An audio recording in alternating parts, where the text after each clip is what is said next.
يلا بينا حبايبي في آخر حصة في الحملة الفرنسية. آخر حصة يا أولاد بتتكلم عن أول جزء فيها اللي هو جلاء الحملة الفرنسية من مصر، أي رحيل الحملة الفرنسية من مصر. طيب ناخد هنا تعريف كده الأول مع بعض وبعدين نكمل حصة. أول تعريف هو الجلاء. يعني إيه كلمة جلاء؟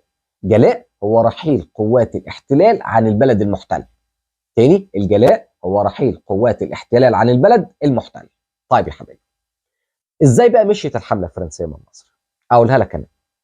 انجلترا لقت مينو في مصر مش هيمشي زي ما اتفقنا في الحصه اللي فاتت، فبعتت اسطول حربي لخليج ابو قير، وانضم للجيش الجيش اللي انضم للاسطول الحربي الانجليزي جيش عثماني، فما قدرتش الحمله ان هي تقاوم واستسلمت وخرجت من مصر. طيب مكتوبه ازاي يا مستر؟ مكتوبه كده: ارسلت انجلترا اسطولا حربيا الى خليج ابو قير. امتى يا فندم؟ فبراير 1801، وانضم اليه جيش عثماني لاخراج الفرنسيين. وبعدين لم تستطيع القوات الفرنسيه المقاومه واستسلمت، وخرجت الحمله الفرنسيه من مصر في سبتمبر 1801. طيب نروح للجزء الثاني النهارده من حصتنا وهو نتائج الحمله الفرنسيه، وركز معايا عشان خاطري في الجزء ده لانه مهم جدا وبيجي عليه اسئله كتير في الامتحان. نتائج الحمله الفرنسيه بيبتدي لي الكلام فيها، بيقول لي: اصطحب نابليون بونابرت مجموعه من العلماء في مختلف المجالات وهو قادم الى مصر، وده اللي قلناه في اول الدرس. طيب هل مجموعه العلماء وهل الحمله كلها سابت نتيجه في مصر بعد ما مشيت؟ ده بيأكد لي عليها، بيقول لي: لذا تركت الحمله نتائج بعيده المدى، يعني لها تاثير حتى بعد ما مشيت. طب ايه هي نتائج الحمله يا فندم؟ هنتكلم عن اول حاجه واحده واحده. بيقول لي: واحد، نمو الروح القوميه. بعد اذنك شد شرط تحت كلمه قوميه واكتب لي اذكر نتائج الحمله القوميه على مصر. ايه اللي حصل في القوميه على مصر؟ النتائج القوميه بيقول لي: ايقظت الحمله الفرنسيه الروح القوميه لدى المصريين، بما تفسر او دلل انها ايقظت الروح القوميه. بيقول لي: حيث تمسك المصريين بعد خروج الحمله الفرنسيه بحقهم في ايه؟ في الحريه واختيار حاكمهم. يعني يا مستر بعد الحمله الفرنسيه ما خرجت المصريين هم اللي يختاروا حاكمهم؟ وده اللي احنا هنعرفه ان شاء الله في الدرس التاريخي الجاي. يبقى تاني، نتائج الحمله قوميا: تمسك المصريون بحقهم في الحريه واختيار حاكمهم بعد خروج الحمله الفرنسيه. طيب نروح للنتائج الثانيه. النتائج الثانيه بيقول لي: نتائج الحمله العلميه والثقافيه.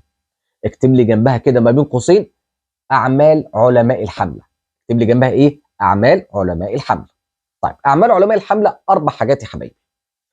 اول حاجه محاوله شق قناه تربط بين البحرين الاحمر والمتوسط، لان قناه السويس ما كانتش لسه موجوده، فكانوا هم لسه بيحاولوا ان هم يعملوها. 2، تاليف كتاب وصف مصر.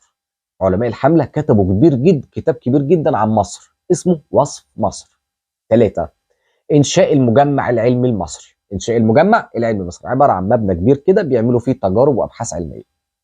النقطه الرابعه والاخيره وهي اكتشاف حجر رشيد عام 1799، مما ادى الى التعرف على التاريخ المصري القديم. إيه يا مستر التاريخ المصري بتاعنا ما كناش نعرفه؟ الفرعوني يعني؟ لا ما كناش نعرفه، تخيل. لكن الحمله الفرنسيه اكتشفت حجر اسمه حجر رشيد، وتمكن احد العلماء من ترجمه اللغه الهيروغليفيه، وقدرنا نعرف بها التاريخ المصري القديم. يبقى هنا نتائج الحمله العلميه والثقافيه 4 حاجات. رقم 1 هو محاوله شق قناه تربط بين البحرين الاحمر والمتوسط. 2، انشاء المجمع العلمي المصري. 3، تاليف كتاب وصف مصر. 4 والاخيره اكتشاف حجر رشيد عام 1997 عام 1799، مما ادى الى التعرف على التاريخ المصري القديم. نروح لثالث حاجه في النتائج بتاعتي، نتائج الحمله النهارده، وهي النتائج الجغرافيه والاستراتيجيه. يعني بقى بيقول لي: لفتت الحمله انظار الدول الاوروبيه خاصه انجلترا الى اهميه موقع مصر الجغرافي والاستراتيجي. تاني، لما يجي يسالني يقول لي نتائج الحمله الاستراتيجيه، هقول له لفتت الحمله انظار الدول الاوروبيه خاصه انجلترا لاهميه موقع مصر الجغرافي والاستراتيجي. معناها ايه يا فندم الجمله دي؟ هقولها لك، هي مش عليك بس انا عايزك تكون فاهم.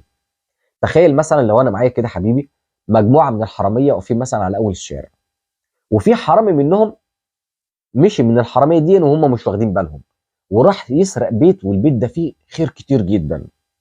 الحراميه اللي بره دول لما يعرفوا ان هو دخل سرق البيت هيقولوا ايه؟ هيقولوا احنا ده احنا لازم احنا كمان نروح نسرق البيت ده، احنا ما كناش نعرفه، ما كناش واخدين بالنا. فعشان كده بيقول لي ايه؟ ان الحمله الفرنسيه لفتت انظار بقيه دول اوروبا اللي هم الحراميه يعني، ان هم اهميه موقع مصر وان هي مهمه جدا بالنسبه لهم. طيب نروح بقى للنتائج الرابعه، وهي الحكم والاداره.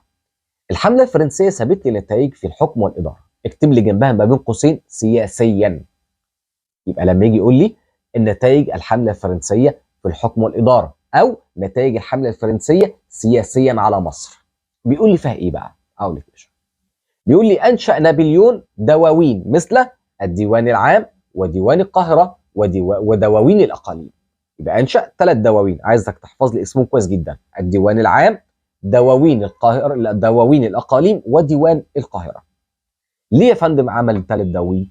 قال لي لتدريب الاعيان، الاعيان يعني الاغنياء، لتدريب الاعيان والعلماء المصريين على نظام مجالس الشورى من حيث الاستشاره وتلقي الاراء فيما يعود بالنفع العام على الاهالي. يعني ايه بقى الجمله دي؟ الجمله اللي هي المكلكعه الكبيره دي ابسطها لك خالص يا فندم. عارف انت دلوقتي مجلس الشعب، مجلس الشعب بتاعنا دلوقتي ده كان زمان اسمه الديوان. تمام؟ تمام. مجلس الشعب ده بيشتغل ازاي؟ فرضا مثلا ان الحكومه بتاعتنا عايزه تعمل مصنع كبير. ايه اللي بيتم؟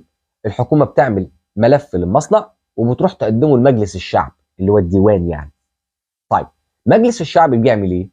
بياخد الملف ده وبيقراه، كلهم اللي هم الاعضاء بتوع المجلس، وبعدين يقعدوا يتكلموا مع بعض ويتناقشوا مع بعض ويسمعوا راي بعض ويستشيروا بعض. هل المصنع ده كويس ولا مش كويس للبلد؟ وبعدين بياخدوا راي الاغلبيه، هينفع ولا مش هينفع. تمام؟ وقالوا والله لو هينفع هنعمله، مش هينفع مش هنعمله. يبقى في الحالتين النفع بيرجع على الاهالي، لان لو مصنع وحش او مش هيفيد البلد مش هنعمله. تمام يا حبايبي؟ يبقى نقراها بقى تاني، شوفها مكتوبه ازاي. انشا نابليون الديوان العام، دواوين الاقاليم، ديوان القاهره. ليه؟ لتدريب الاعيان والعلماء المصريين. تدريبهم على ايه؟ على نظام مجالس الشورى اللي هي زي مجلس الشعب يعني، من حيث الاستشاره وتلقي الاراء، فيعود النفع على الاهالي. ونروح لاخر حاجه معانا، وهي النتائج الاقتصاديه والاجتماعيه للحمله الفرنسيه. عايز اعلمك حاجه، كلمه اقتصاد معناها الشغل، زراعه والصناعه والتجاره. طيب ايه نتائج الحمله في الزراعه؟ قال لي والله في الزراعه تنويع المحاصيل الزراعيه والاهتمام بمشاريع الري، وده طبيعي اي اهتمام بالزراعه. يبقى اهتمامنا بالزراعه يتلخص في ايه؟ تنويع المحاصيل الزراعيه والاهتمام بمشاريع الري. طيب نروح بقى للصناعه. الحمله الفرنسيه اهتمت بالصناعه يا فندم، فعملت مصانع. عملت ايه يا حبايبي؟ عملت مصانع في 4 صناعات. في كام صناعه؟ 4 صناعات. اولا انشات مصانع في النسيج. 2 بعض الصناعات الدقيقه. 3 الدباغه. 4 صناعه حروف الطباعه. عايزك ترقمهم عندي كده، ترقمهم قدامك في المصدر اللي انت بتذاكر منه. 1 مصانع النسيج، 2 بعض الصناعات الدقيقه، 3 الدباغه، 4 صناعه حروف الطباعه. تحفظ لي ال4 بالتفصيل، لان ممكن يجيبها لك اكمل او صح وغلط ويلخبطك في الامتحان. طيب نروح للتجاره. اهتمت الحمله الفرنسيه ايضا بالتجاره. طب عملت ايه يا مستر في التجاره؟ والله فتحت اسواق جديده لمصر. فين؟ برضه في 4 اماكن، عايزك ترقمهم معايا. فتحت الحمله الفرنسيه اسواق لمصر في 1 رقم عندك بلاد البحر الاحمر، 2 دارفور في السودان، 3 الحبشه، 4 شمال افريقيا. يبقى تاني ال4 بلدان اللي فتحنا فيهم اسواق بالترتيب: بلاد البحر الاحمر، ودارفور في السودان، والحبشه رقم 3 و4، والاخيره اللي هي شمال افريقيا.